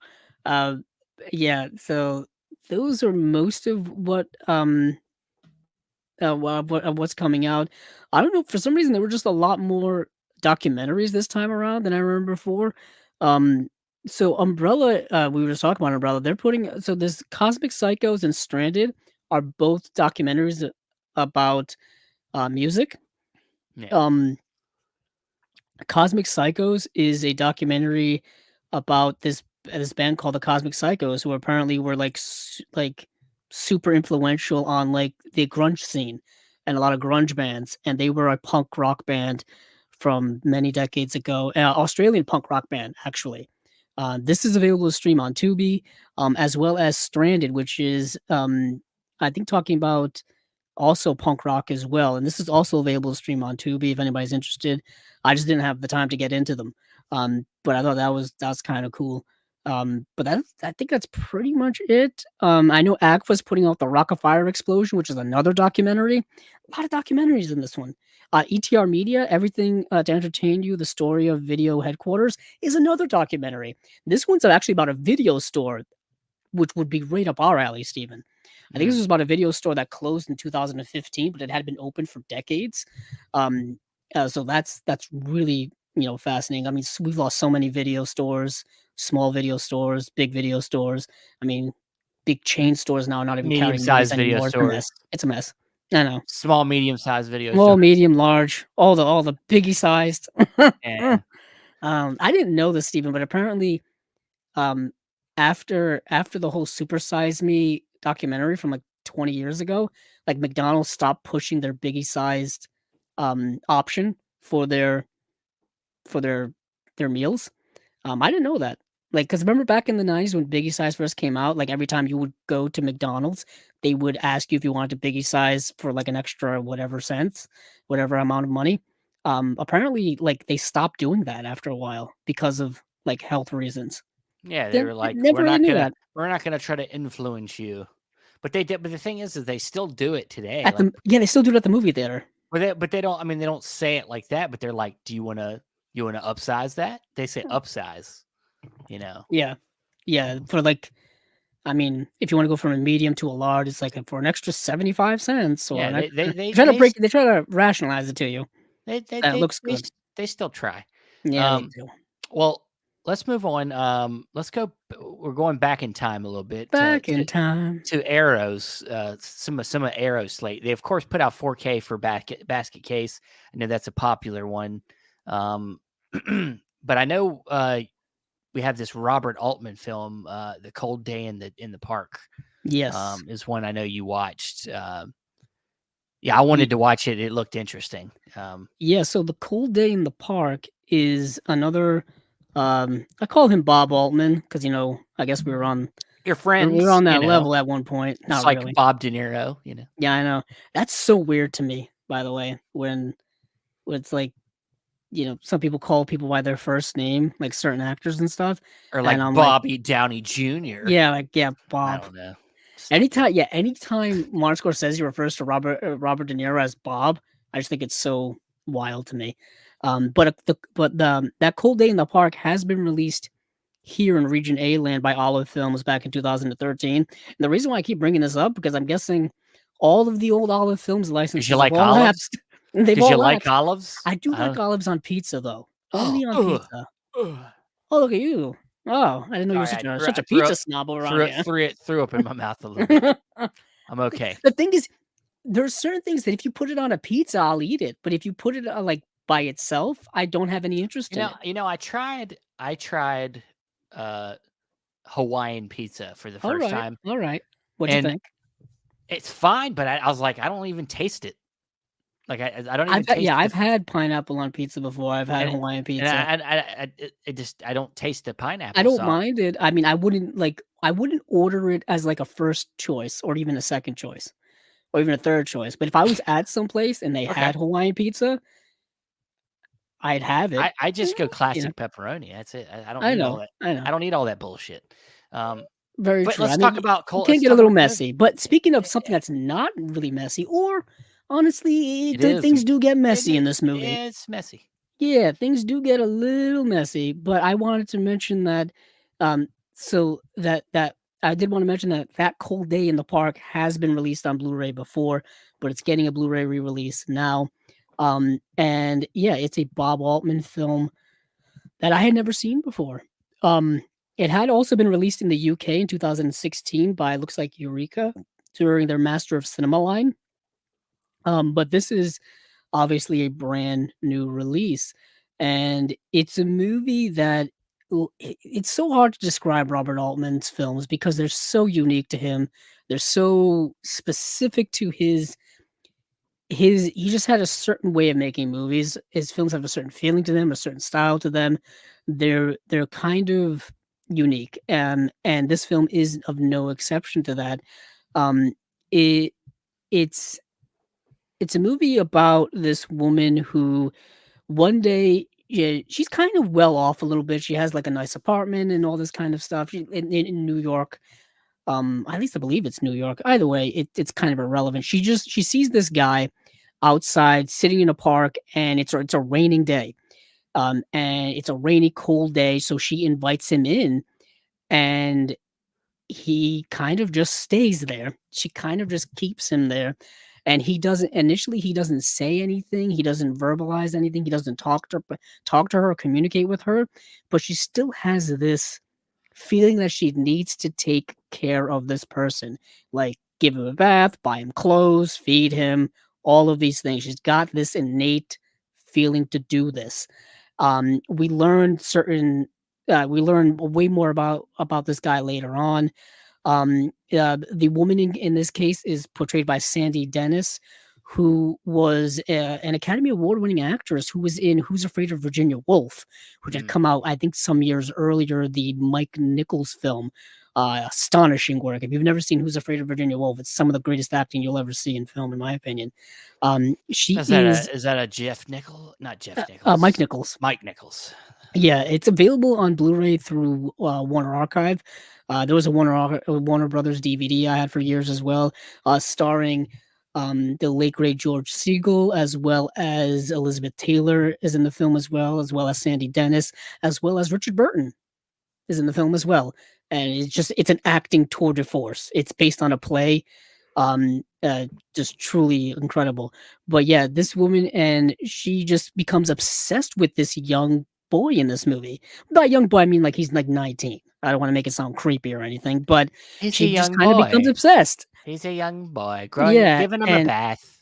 and the movie is dealing with kind of all of these emotional underneath the surface things that she's got going on, Yeah. that the film doesn't quite come out and express plain as day to you as a viewer. You kind of have to pick up these things as you go along. A lot of like sexual repression and all of those things. And the thing about repression or oppression or any of those things where people are holding things inside or having things held against them, once it comes out, it can come out in dangerous ways or negative ways or just uncontrollable ways. And this film does get into those things. Yeah, it's like that. It's like that movie X. I guess. You know? Oh yeah, yeah. If you think right. more actually with Pearl. Sure. Pearl is more of that. Yeah. Where Mia Goth is just having these spurts of like uncontrollable emotion about like anger and sexual repression things and all this kind of stuff, and just screaming. She's a great screaming actress. Speaking of which, the third one's supposed to come out this year, I believe. Maxine. Maxine, yeah. Maxine, which is the sequel to X, but also the sequel to Pearl. I still need to get Pearl. Actually, I have X in my collection, but I have to get Pearl. That's just me talking out loud. Fun series by Ty West. Yes. But Cold Day in the Park is dealing with kind of like that way, but of course in a much more toned down Robert Altman-esque way, where it's dealing with all of these underneath things. Really good film. This is a 2-disc edition. And yeah, I'm definitely gonna get this. Cool. I think they also put out Gosford Park as well, on Blu-ray, which I also need to get from them. Don't worry. But I have a feeling once I get it, a 4K will come out. Something like that. Yeah, will be you might as well announced. wait for the 4K on Gosford Park. The way Arrow is doing it when it comes to like, I mean, they just put out a 4K of Basket Case. I mean, which is a movie that I know a lot of people like. I saw it years ago on DVD. I rented it. It was probably one of the last movies I ever rented from Blockbuster was Basket Case. Don't ask me. That's a long story, but yeah, it's such an 80s. It's a cult movie for a reason. I know a lot of people love it. But moving on from there, Steven, there's another movie here I want to talk about called The Tin Star. Talk about another Western. This is a timeless western from Anthony Mann, who directed many films, but most chiefly he directed Winchester 73, The Far Country. He directed The Man from Laramie. He directed there's another movie on my shelf that I can't remember. It was put out by Criterion actually, and now I'm completely blanking on it. But Anthony Mann, great director, worked a lot with Jimmy Stewart post World War II, making great westerns. And he did some film noir back in the day as well. Anthony Mann, I think one of the most underrated directors of all time. Scorsese's a big fan. That's all I needed to know. He's a big fan of every Yeah, fucking so that's body. also true. He's such a nice guy. But when hunter Morgan Hickman, portrayed by Henry Fonda, rolls into town, he finds the population paralyzed by fear. The local sheriff has been killed, leaving the inexperienced Ben Owens, portrayed by none other than Anthony Perkins. I believe this is a pre-Psycho Anthony Perkins, if memory serves. This got him the job. Yes, 1957. You never know, actually. So you've got pre-Psycho Anthony Perkins to fill the void with the hope of securing a permanent position. Yeah, Morg discovers that the newly appointed young sheriff is having difficulty facing the the provocations of a notorious bully, Bart Bogartis. What a name. Portrayed by Neville Brand. Morg, a former sheriff, takes it upon himself to teach Owens how to assert himself and maintain order. So you've got the wily veteran teaching the young, brash guy how to be a sheriff.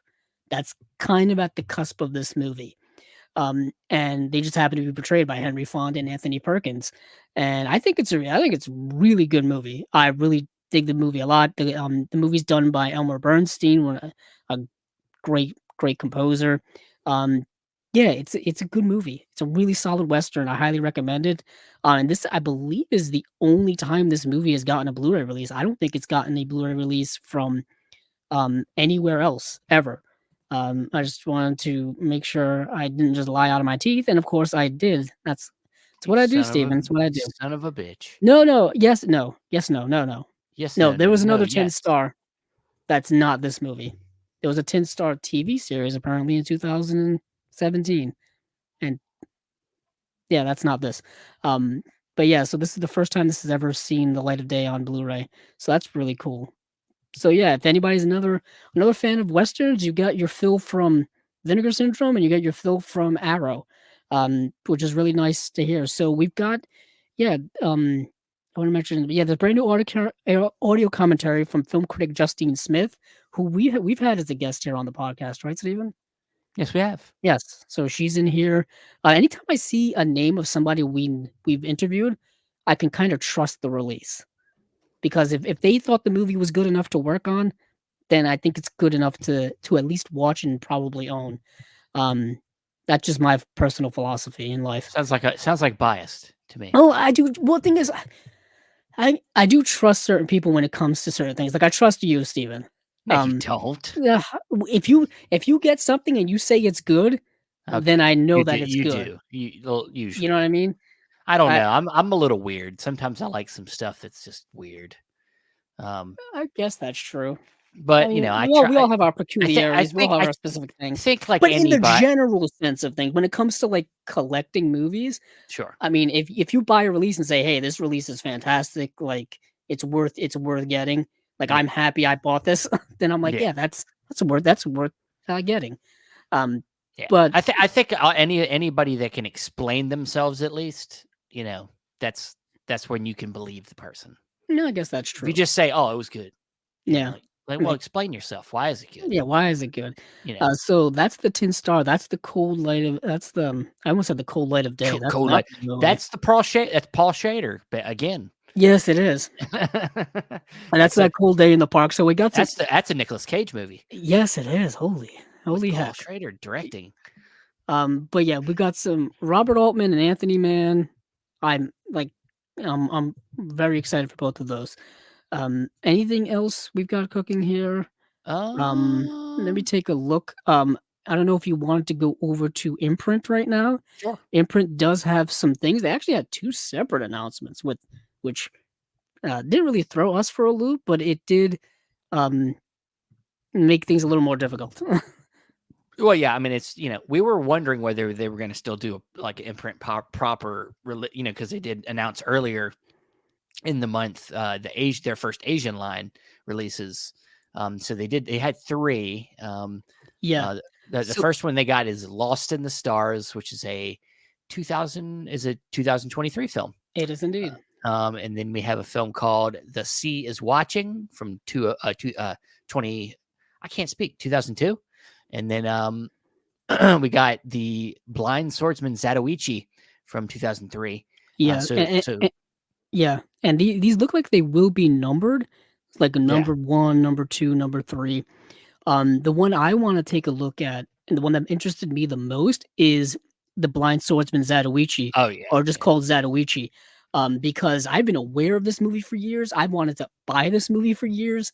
Um, if you know the Criterion box set of Zatoichi: The Blind Swordsman, then you probably know of this movie.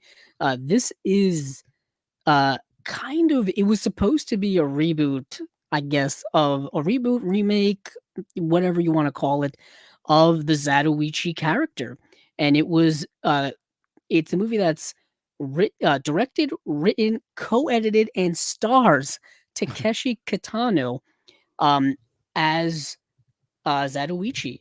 And of course, Takeshi Kitano from Battle Royale, Merry Christmas, Mr. Lawrence.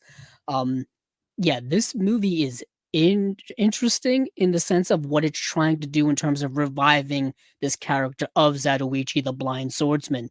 Like I said, I have the Criterion collection set from many years ago. I've made my way through most of it. I haven't watched the whole thing. There's been so many Zatoichi films, and there was a Zatoichi TV series in the '70s that you can track down on DVD. It's pretty hard actually, because you've gotta mix and match where you buy them from. Um, you can only find, like, the first season or 2 here, and then you gotta go overseas to get the other ones. I don't know, it's a whole big thing. Someone just released the whole thing here, for the love of heck. But yeah, this is Takeshi Kitano trying to revive the character, and the movie is cool. It's cool if you know the character, it's cool if you know those old movies, and it's got that modern violence that you're probably into if you are. For me, the problem I have with the movie is it's got, like, CGI blood in it, and it looks like Mm, CGI blood. It's yeah. like it's like, Gross. wow, give me fake blood splatter all day, like, Yeah. just throw a bucket of blood at a wall and I'm cool. The CGI blood sometimes, at least I thought it was CGI, it looked like CGI blood to me, just 'cause, like, it kinda takes you out of it a little bit, but what's cool is the sound effects when the sword hits feels like a sledgehammer is hitting, like a big whooshing sound, like a big whoosh and a like I said, sledgehammer, big bang hits, and it's pretty cool from that perspective. But the story I think was lacking a little bit, but still cool anyways. And it's still something I actually want in my collection because if I have all those Zatoichi films that I think Steven's going to show up right now, I kind of want everything when it comes to Zatoichi. Yeah, man. That's I one of mean, the look at that's one of the best box arts I think it's one Criterion's of the ever done. coolest early on sets that they had. Yeah, Yeah, it really is, and I yeah. believe that was done during that time frame that I liked when they were doing the Blu-ray DVD combos. So you get the Blu-rays and you get the DVDs as well. At least I remember that. At least that's what my set is like. Um, yeah, Yeah. it's really cool. I remember showing off that set a little bit when I did um a movie collection spotlight on um oh my goodness, I can't remember his name. Uh Steven Yojimbo. Oh, Akira Kurosawa? No, the actor. Oh, I mean, not Takashi Miike, Toshiro Famune? Yes, yes, Toshiro Mifune. I don't know Mifune. why I just blanked on Toshiro Mifune's name, but I did a whole video on it for, like, I think it was, like, his 100th birthday celebration or something a couple of years ago, and because one of the movies is Yojimbo versus Zatoichi, and it's only found in that set, and I'm like, I had to show it. So that was pretty cool. So this Zatoichi movie is interesting, um, and it has been released here, and I'm just trying to remember who put it out. Um, it's let's see. The one thing that's um kind of annoying about that set is that it doesn't have the last Zatoichi film by the original actor, the one from 1989. I think you have to buy that separately. So that's what's really annoying about that set. It's not the complete set of that. It's the almost complete set. And like I said, you still need to get the Zatoichi TV series from the 70s. So as I was saying all that, yeah, oh god, it's Disney Buena Vista. Holy heck.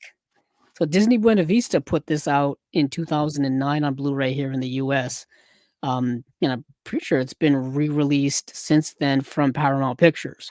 So in 2022, so it is available here, but I'm pretty sure that that Blu-ray didn't have nearly as much in the way of special features as this one does. Yeah, that one had um, just looks like a behind-the-scenes documentary and a collection of interviews. And behind-the-scenes documentary was 40 minutes, and the collection of interviews was 22 minutes. But I think this has much more than that, if I remember. Or at least it has. Yeah, it's got a new audio commentary. It's got a making of the Blind Swordsman. It's got crew interviews. I think it ports over all that stuff plus a new audio commentary. Yeah. But moving on from there, we did get a proper release, and this is the release for April for Imprint. Yeah. It was 3 collections. Um, Yeah, we uh, got another volume of the adventure films, Tales of Adventure, yes, with 4 films: 10 Tall Men, The Heroes of Telemark, Sands of the Kalahari, and then Lost Command or Lost Commando. Oh, it's Lost Command. And then we got a box set for the director. It's called Directed by John Farrow. And it has a group of films here. We got Commando Strike at Dawn at 1942. We have The Hitler Gang. I can't wait to watch that one. 1944. Night Has a Thousand Eyes, 1948, which I believe has a Kino release. yeah. Night of a Thousand Eyes has. This is its 3rd release on Yeah, Blu-ray. I was gonna Actually, say it's been released a lot. it, Submarine Command, 1951. that's also getting a Kino release actually coming up. Okay, and So then yeah. 1953 we have Botany Bay. Yeah, so we've gone from like Middle Eastern folktale, like stuff like that, to movies all set within the jungle, and now we're going to like action movies. Yeah, John Farrow has done a lot of different I'm talking genres. about for the Adventures one, and then for John Well, Farrow. I mean, even John Farrow himself did a lot of different types of Yes, yeah, he was one genre. of those guys who did a lot of Journeyman. He's a journeyman a kind of. journeyman. Yeah, he's got 50 directorial things, but he, like you said, he has done a lot. Like he's done The Big Clock, and he's done Alias Nick Beale, but he's also done movies like Botany Bay and movies like Hondo. So and The Sea Chase. So he's done like you just said, a journeyman and kind of a genreless director, Yeah, really. really. Yeah, But he's shown up so many times in movies we've covered yeah, and movies that I've seen. Like he's just kind of solid. You know what I mean? Like you yeah. said, like a journeyman. And then the 3rd box is actually the one I'm most interested in. The one I actually put on my list of things that I would like to add to my collection. That's the Kim Novak 3-film box set, Steven. Yes, Um, yeah. It's got 3 films: 1957's Pal Joey, then 57's Janine Eagles, and then 1959's Middle of the Night, which I think you yes, watched. yes, I did. I did watch Middle of the Night. Gene Eagles and Middle of the Night are both getting worldwide Blu-ray premieres through this set. Pal Joey's been released, another one that's been released a bunch of damn times.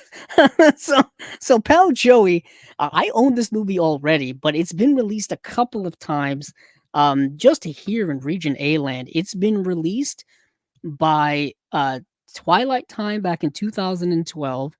It's been released by Sony straight up in 2021 because it is a Columbia Pictures film. So Sony's got all that back catalog. And how I own it, it's been released in a Rita Hayworth Blu-ray collection by Mill Creek, which is how I have it. And yeah, Pal Joey, it's a fine film. It stars Rita Hayworth, Frank Sinatra, and Kim Novak. It's directed by George Sidney. Um, So nightclub singer Joey Evans has big dreams of starting his own nightclub. Despite a meaningful connection with chorus girl Linda English, he begins seducing Vera Simpson, a wealthy widow and ex-burlesque dancer he hopes will provide financial backing for his club. So we've got a film which has a bit of a love triangle in it. And just Rita Hayworth and Kim Novak look stunning in this movie. It's a movie that I would recommend if you're fans of Kim Novak, Frank Sinatra, Rita Hayworth, you gotta watch it. And so technically, if I buy this box set, I will be owning this movie for a second time, but that's just what film collectors do. That's just what You do. film collectors do. Sometimes you have no choice. You got no choice. You kind of have to, you gotta have to do it. And Gene Eagles, I did not get to see. On I believe is it streaming on Tubi? It is. It is streaming on Tubi. But Middle of the Night is honestly the reason why I would buy this box set. It is that good of a movie, I think, and it's a movie that I think um is In worth the owning. middle of the night, Yeah, I've been walking in my sleep. nice. Yeah. Nice. Nominated for the Palme d'Or at the 1959 Cannes Film Festival, Middle of the Night tells the story of a scandalous love affair between a 24-year-old divorcee, Kim Novak, and 56-year-old widower portrayed by Frederick March. So we've got a movie that's dealing with something that is obviously taboo in 1959 when it came out, but it's a movie that also dealing with something that is very much discussed today, the whole age gap thing. You know what I mean? It's movie that it's a thing that's talked about in social media all the time now, and all the kinds of different contexts and different meanings and all that kind of stuff. It's mostly more scandalous things than this. This movie is two adults, you know, finding a connection after dealing with certain personal losses. Kim Novak is dealing with a marriage that's just kind of dissolved, and Frederick March is dealing with losing his wife. And it's been a few years after losing his wife, so he's trying to kind of move on with his life, but he's also trying to assess like what is the rest of his life going to be? Because apparently in 1959, when you're 56 years old, you think you're going to pass away relatively soon. So you're kind of in the twilight years of your life, which is a much different context than now. If you look at people at that age now, they're doing all kinds of, you know, all kinds of amazing things that people in their 50s didn't do, 60, 70 years ago. That just shows you kind of the magic of modern medicine and modern society and modern health and dieting and stuff and life. But I love Frederick March. I love Kim Novak. This movie is written by Paddy Chayefsky. Paddy Chayefsky, who is an extraordinary screenwriter. He wrote like Network, which I think is one of the best screenplays of all time. He wrote the screenplay for this, so the screenplay is really good. The dialogue is really good, and the acting is also really good in this film. I just really like Kim Novak. Kim Novak, of course, was in Vertigo, the Alfred Hitchcock film Vertigo, which is one of the greatest films ever made, according to many, and I wouldn't disagree with that. She has always been stunning on screen. She was also in that film. Um, what's that film that she was in that same year? Bell, Book, and Candle, which I think also came out in 1959 with Jimmy Stewart. A little magic going on in that film as well. I think she plays a witch in that film, if I remember. Makes sense. Makes sense. Woo-hoo, So I really witchy I woman. love these film focused box sets. They're just so random in terms of who they're gonna choose. Like we got a George Peppard box set. Never thought we'd get a Shit. George Peppard box set. Mm. We've got one from Gene Hackman. We've gotten one from Jessica Lange, Marlon Brando. It's kind of a big no brainer there. But yeah, I like these film focus and these director focused box sets. And this Kim Novak one is something right up my alley as a lover of films of that era. So that was really cool to see, and that was one of the things that kind of broke late last week. Um, I think it broke like Friday. I think they announced that Thursday or Friday. So that was really cool. So let's see what we've got else. What else we've got here? I think that is that it, Well, Steven? well, we have You Studio do got one more. Canal put out Comedy Man. Yes, thank you Um, for reminding me about the comedy man. Um, this is this is a really good film coming out from the BFI. Um, Another film. I think this is its first release. Yeah, this is its only Blu-ray release anywhere in the world. So, yeah, Charles Burr, known as Chick, has spent his adult life acting in small repertory companies all over the UK, and he's never had much luck. All too aware that he's no longer young, Chick makes one last stab at finding success in London. That's kind of what the movie's about. Not really. So, it is about this guy who he's been like a lifelong stage actor, or at least he's trying to be a stage actor. He's never really had great success. He's kind of living in an apartment that's kind of run down. He's a working actor, on the stage. And he's kind of a purist in that regard. He doesn't really want to take the easy road or the easy way. Like, for example, he looks down on people who take jobs as doing commercial work. He thinks it's like demeaning to the craft of acting or something like that. But of course, you can guess it. At some point in this film, he's got to go down the road that he doesn't want to go to, just in order to like survive financially and really survive in his life in general. So the movie is very much more about how you struggle for your art and for your craft and for your goals in life than it is about anything else. So Uh, inside Llewyn Davis. yeah, kind of like Inside Llewyn Davis is on this track. You know what I mean? Like how hard do you want it? Or even something like The Red Shoes, which Yeah. I think is the epitome of that. Like, do you Whiplash. give it all? Whip. Whiplash is Yeah. another one. Like Yeah. literally, you bleeding, you dying for this. You know what I mean? How bad do you want it? I mean, it for in these movies depicted in a very literal way, um, and and and it's very much contemporary because you see a lot of people um, struggling to be actors and actresses and struggling in the entertainment business just to try to make it. And then sometimes they just give up and just like, yeah, I'm moving back home or I'm going to do something else. And then there are a lot of people who just stick it out. I mean, I've always said this. I think like 95% of actors and actresses are just people like working from job to job, like just working actors and actresses, whether it be acting on the stage or whether it be acting in movies or TV or wherever or whatever. I think they're just kind of living moment to moment. There's only a select few like celebrities out there or people who are really well off where they could not work for like 2 or 3 years and still be financially fine. You know what I mean? I think most of them like need the consistent work in order to survive Well, in these economic times. the more the richer you get, the more money you need to maintain it. Your That's also riches. true. Like lifestyles do change, but I think also like economic circumstances change. Like for example, Sure. living in Los Angeles is probably a lot different than living in, where you live or where I live. Sure. It's probably economically you need to maintain a certain level of income or certain level of financial comfort in order to just be there. You know what I mean? Like the basic necessities of like a place to live and to eat. You know what I mean? Like, Sure. but you boil it down to that. I mean, of course, then you got other people who want to like they want to live a certain life. They want to go to certain places and do certain things. That's a whole different other story. Uh, but this movie, The Comedy Man, is just depicting kind of the harshness of trying to achieve that, and also like trying to achieve that when you're an older actor. Like these are like older guys who are well past their prime in terms of like their craft and their ability to kind of sell themselves in auditions and sell themselves um uh to be in certain roles and stuff. Their things are limited because of their age and their circumstances. And we see that now too. Where like, certain people get pigeonholed into certain things because of their age or because of, all kinds of stuff. So I think the movie's really, really good and really, really solid. Highly recommended. It's put out by the BFI and the BFI Classics line.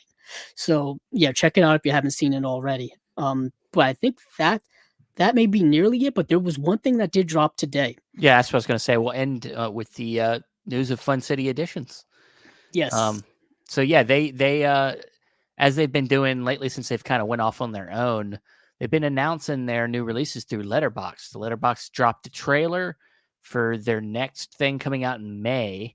and there's also a poster too In a of poster. what Yeah. it's going to look like. It's a three film set. Yeah. It's a 3-film set called Seeing Red, 3 French vigilant thrillers. The 3 films are Shot Pattern from 1982, Street of the Damned, 1984, and from 1984 also we have Blacklist, and this set reflects a reflect of collective paranoia and random violence in cities, as well as the international box office success of films such as Death Wish, which depict ordinary citizens directly confronting criminals. So yeah, I love that. And you know, we'll probably get Jonathan Hertzberg back on here because we gotta talk to him about this. But at some point before these come out, I want to bring him on and talk about these because this is coming out in May, so we do have you got a little some bit of time. time. I'm gonna probably try to get him in here in March or something. But you know, just that, you know, they've already done it with the was it the Fatal Femmes? Yes, I was actually thinking Primetime Panic, but that's Well, I me. was just saying like them dipping out of like American cinema and Okay. going into like you know international cinema and but finding something that still feels like Fun City, and I'm like, dude, it's still got that vibe.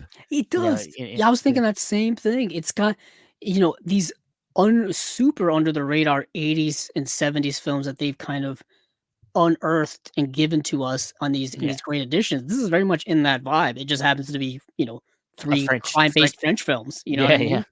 yeah, They just have, but they're of that same era. They're of that same grid. If you see the yeah. trailer, I mean, you, they look like what we've come to It could see from them. be an American film if I didn't know it was French. Like it feels like it has an influence from American cinema Yeah, it looks on like it's it. got that urban grit and city life Yeah, vibe of 80s stuff, like kind of like their first relief of Alphabet City. yeah, like an It feels Alphabet like City. that. Or, yeah, Um, yeah, just they're doing great work. It's glad to see them still doing awesome stuff here in 2024.